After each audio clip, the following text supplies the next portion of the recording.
গোসাবার লাহিড়িপুরের গ্লাসখালিতে বাঘের আতঙ্ক। দক্ষিণ চব্বিশ পরগনার গোসাবা ব্লকের লাইবেরিপুর গ্রাম পঞ্চায়েতের গ্লাসখালিতে বাঘের আতঙ্ক।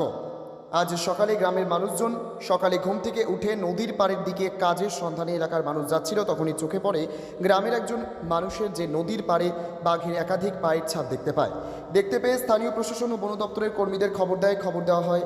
বন দপ্তরের কর্মীরা এসে বাঘের পায়ের ছাপ নিশ্চিত করে গ্রামের দিকে নদীর চরের জঙ্গলে জাল দিয়ে ঘিরতে শুরু করেছে বন দপ্তরের কর্মীরা। মূলত বাঘ ধরার জন্য খাঁচারও ব্যবস্থা করেছে বন দপ্তরের কর্মীরা। আর বারবার লোকালয়ে বাঘ আসার ফলে এলাকার মানুষ আতঙ্কের মধ্যে রয়েছে।